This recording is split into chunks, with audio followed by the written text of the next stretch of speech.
Okay, let's unpack this. I want you to reach into your pocket. Imagine pulling out a $20 bill. Or more realistically, picture the balance on your banking app. Mm. Now imagine that money has a best by date, like a carton of milk. If you don't spend it by Friday, it doesn't just sit there. It evaporates. It's just gone. Or what if you try to buy a steak and your card just says no? Not because you're broke, but because you've already hit your carbon limit for the week. Exactly. It sounds like science fiction, doesn't It it? really does, like a dystopian novel from the 80s or something. But here's the thing, and this is why we're doing this deep dive today. Yeah.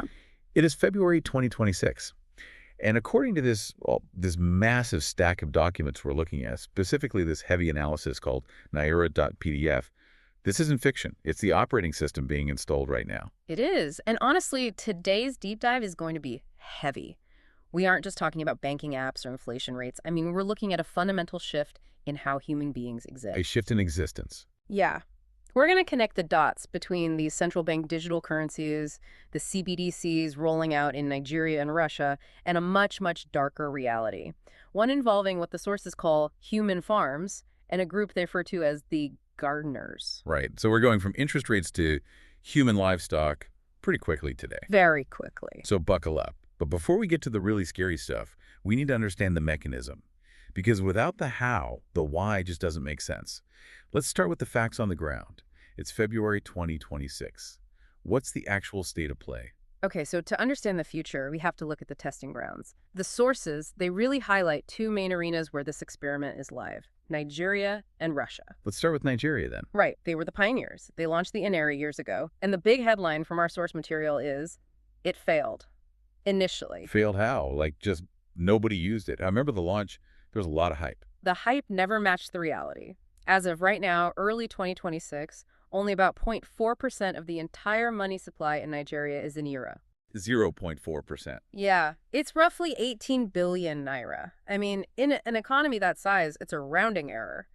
The IMF data in the report shows that 98.5% of the digital wallets that people were, pushed to open, they've been inactive for over a week. They're just ghost towns. So the government built this shiny digital highway, and everyone just kept taking the old dirt road of cash. Or, wait, didn't the sources say people pivoted to crypto? That is the beautiful irony of it. The people rejected the state's digital money, but they fully embraced private digital money. Nigeria is practically the crypto capital of the world right now.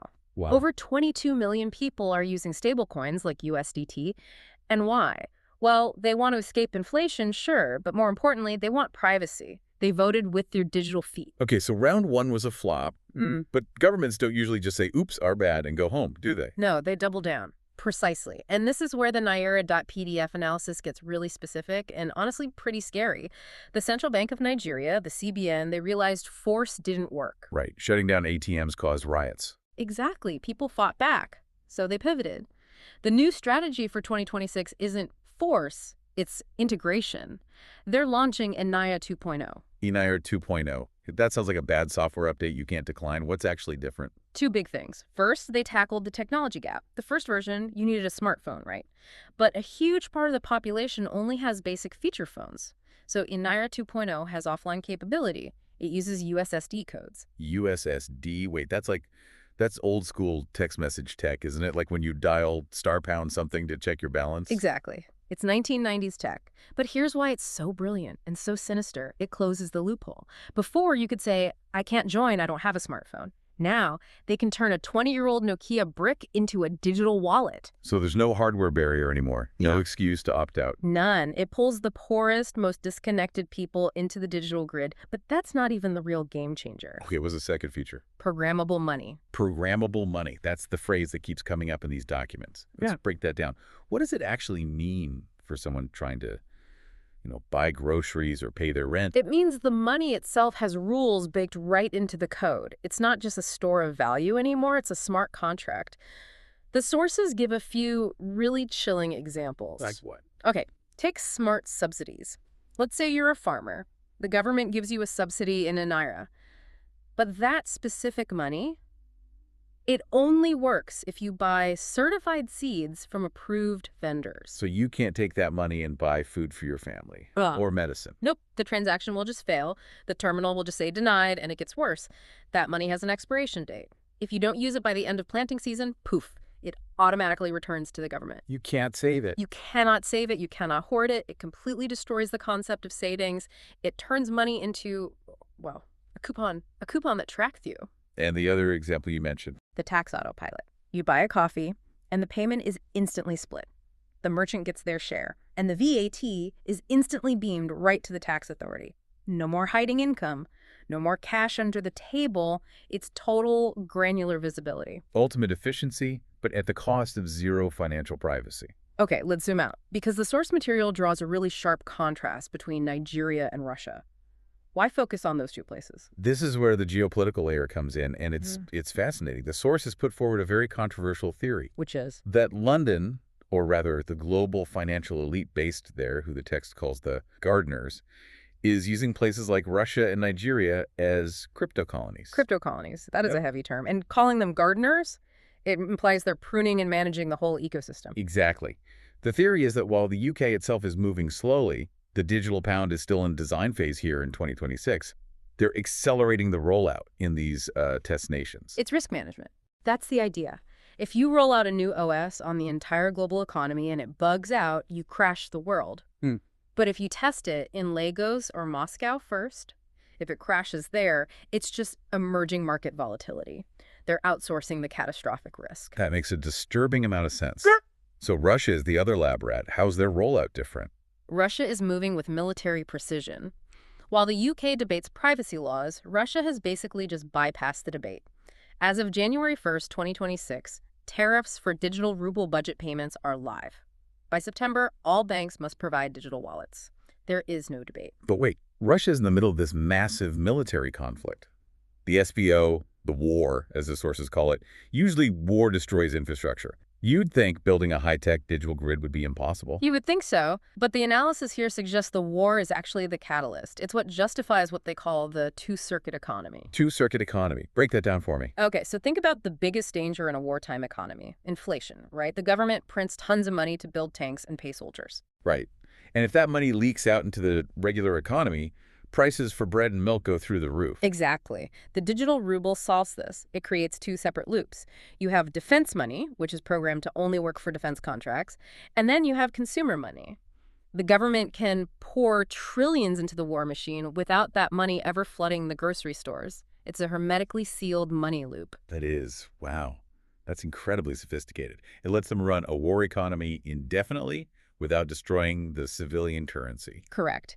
And there's a dark speculation in the text that the conflict is being deliberately managed or frozen, specifically to protect the 5G towers and servers needed for this grid. You can't run a digital concentration camp if you blow up the Wi-Fi. You can't. And the war keeps people distracted, frightened, more willing to accept security in exchange for freedom, while the Great East of Russian peoples, that's the term the source uses for the executive branch, builds the digital cage. So that brings us to the trap. If people hated the era, if Russians are wary of surveillance, how do you get them to accept this voluntarily? You can't just force them. No, you can't. You have to bribe them. You need a carrot. And that carrot is UBI, unconditional basic income. free money, the universal dream. Who says no to free money?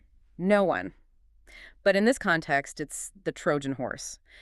The analysis suggests that by 2027, as AI wipes out jobs and the economy gets strangled by these controls, people will be desperate. They won't accept digital slavery, but they will accept a deposit of, say, 15,000 rubles or naira into their digital wallet every month just to survive. Right. But based on what we just said about programmable money, this UBI isn't really unconditional, is it? Not at all. It's highly conditional. It has an expiration date, right? So you can never save, never leave your social class. And maybe most terrifying of all, it has geographic restrictions. Geographic restrictions. You mean Yeah. my money only works in my neighborhood? Exactly. This connects right to the 15-minute city concept. If you try to spend your UBI outside your designated cluster, the transaction is denied. You are effectively geofenced by your own wallet.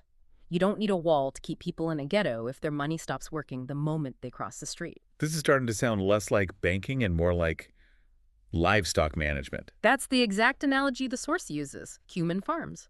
The text describes plans for Siberian clusters, concentrating populations into dense urban centers to save on resources.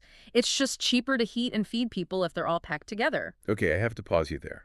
The source material mentions something that sounds, well, it sounds straight out of a horror movie. Entomoproteins. Bug paste. Is this actually in the analysis? Because eating bugs is a pretty common conspiracy trope. It is a common trope, but the source here links it to specific climate goals and supply chain realities in these clusters. The logic is cold. It's economic. Real meat beef, chicken ham. It becomes an elite luxury due to carbon taxes and all that.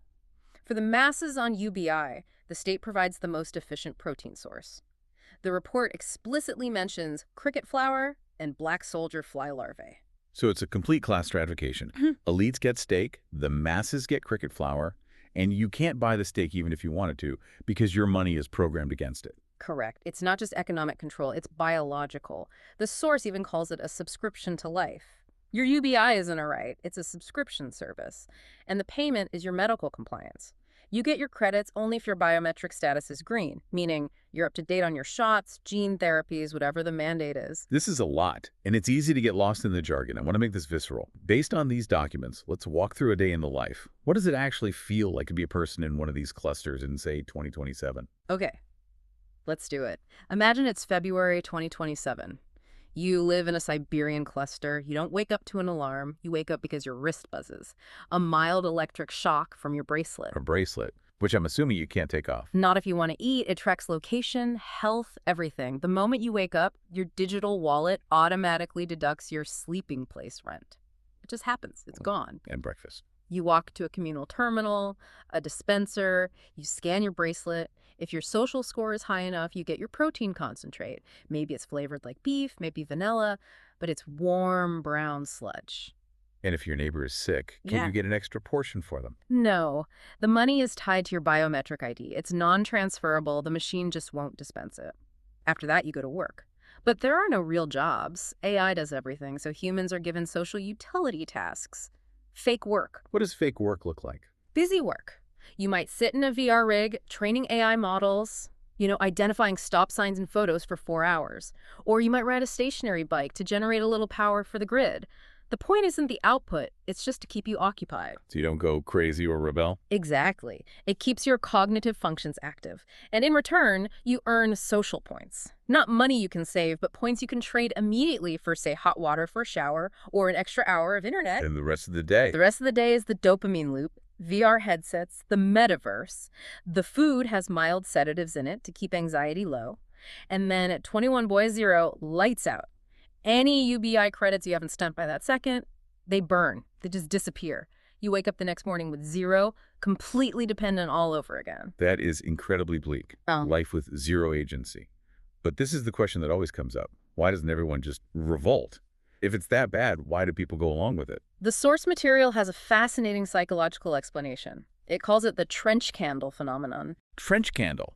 I've seen those videos. Grandmothers melting wax into tin cans to send to soldiers.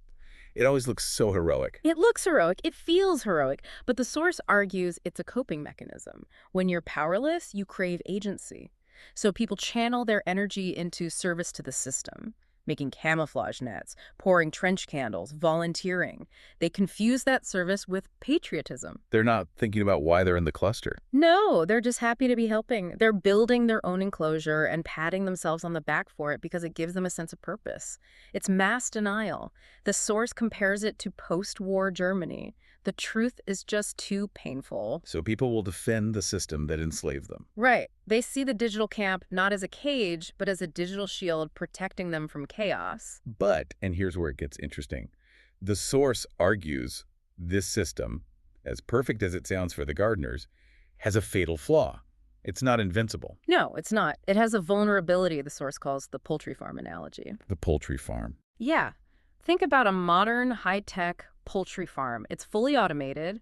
Ventilation, feed, water, it's all electric. What happens if you flip the switch? The power goes out, the fans stop, the chickens suffocate. Exactly. The chickens, the dependent humans in the clusters, are so reliant on the system for everything that they've lost the ability to survive on their own. But the system itself is fragile. It relies on electricity, servers, connectivity. A solar flare hits, a cyber attack, and the ventilation stops. And the livestock panics. What are the elites, the gardeners? They have bunkers, right? That's the irony. The source compares them to the Eloi from H.G. Wells' The Time Machine. By delegating all management and, all violence to AI, the elites lose their own survival skills. They become soft, dependent on the very machine they created. So it's a suicide pact. The system eats everyone in the end, but surely there's an alternative. The text mentions wild zones. Who are these people? They're the 1%, the people who refuse the UBI, refuse the bracelet. They're living in the forests, the mountains, the abandoned villages, the wild zones. But that can't be easy. You've got drones, thermal imaging. How do they even survive? It's incredibly difficult. The source says they're treated as bioterrorists, designated as game for safari hunts by the elites. That's terrifying. It is, but the source also references the sci-fi writer Ivan Efremov. It suggests that in these harsh conditions, a new type of human might emerge. Not the soft Eloi elite and not the livestock masses, but a human capable of the era of meeting hands. Era of meeting hands. That's poetic. What does that actually mean? It means a biological or spiritual evolution. People who survive in the wild zones will have to relearn empathy, cooperation, absolute trust without any coercion. The AI can't predict them because the AI is trained on livestock, behavior greed, fear, convenience. These wild humans operate on love and solidarity. They are the glitch in the matrix. So the resistance isn't hacking the mainframe. The resistance is just remaining human. Precisely. It's about being something the algorithm can't calculate. Okay, we've painted a pretty dark picture of 2026 and beyond. But we always like to leave people with something actionable. The source outlines these asymmetric survival steps. What can someone listening to this actually do? The text outlines 3 specific pillars of resistance, and they're practical. Number 1, analog refuge. Don't digitize everything. Keep physical books knowledge that can't be deleted. Keep non-GMO seeds. Keep physical tools that work without a battery. So build a starter pack for civilization in your basement. If the internet dies, you shouldn't die with it. Okay, what's number 2? Circle of trust. This is crucial. Build horizontal ties with people based on trust, not digital transactions. You need neighbors you can trade with, people who will help you if your wallet gets turned off. A human network to replace the digital one. That's hard to do these days, but it sounds like it could be life or death. And the third one? Digital hygiene. But not just changing your password. The source calls it maintaining silence of the brain. You have to resist the dopamine manipulation. If you're addicted to the news feed, the outrage cycle, you're already in the digital camp, even without the bracelet. You need to be able to just sit in a room alone without technology and be okay. Silence of the brain. I like that. It's about mental sovereignty. Exactly. Because in the end, the ultimate battleground isn't in Nigeria or Russia. It's inside your own head. So here's the final provocative thought for you to chew on. We talk about freedom a lot, but the source asks, if this digital Sodom, as they call it, collapses, if the power goes out, would humans just rebuild it? That's the terrifying question, isn't it? Are we hardwired to seek a master? Would the wild humans eventually become the new gardeners? The only true escape isn't destroying the technology. It's an internal anthropological shift. We have to evolve past the need for the farm. A heavy thought for a Tuesday in 2026. But that's why we do these deep dives, to look at the code behind the reality.